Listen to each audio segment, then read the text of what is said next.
जय जगन्नाथ सर्वे भवन्तु सुखिन। आज पवित्र रक्षाबंधन अवसर रे तथा प्रभु बलभद्र जन्मदिन अवसर रे समस्त को शुभेच्छा और अभिनंदन। भाई और भौणी पवित्र स्नेह अतुट विश्वास और आत्मीयतार अनन्य पर्व होउची रक्षाबंधन। भाईटीए भौणी पाई एक सुरक्षा कवच। सेही भली सारा संसारर प्रत्येक प्राणी को रक्षा कवच होउची एई वृक्ष। तेणु आज ये पवित्र दिन में जगतर कल्याण पाई आमे बट वृक्षर चारा रोपण करुछु।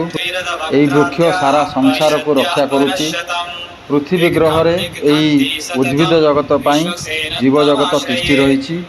तेणु एई पवित्र दिन में जगतर कल्याण पाई प्रभु को स्मरण करी आज आमे बट वृक्षर चारा रोपण करी सारा संसारर प्रत्येक प्राणी सुरक्षा तथा सुख शांति कामना करुछु।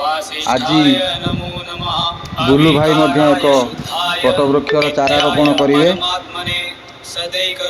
से वर्तमान यही बट वृक्ष चारा को रोपण करिवे।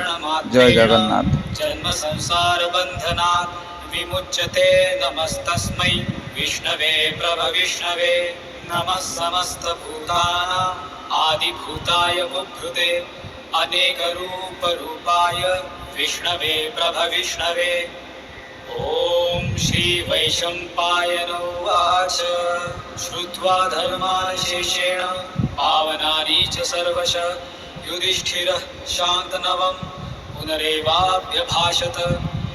श्री युधिष्ठिर उवाच किमेकं दैवतं लोके किं वाप्येकं परायणं स्तुवन्तः कं कमर्चन्तः प्राप्नुयुर्मानवः शुभं। को धर्मः सर्वधर्माणां भवतः परमो मतः किं जपन्मुच्यते जन्तु जन्म संसार बन्धनात्। श्री भीष्म उवाच।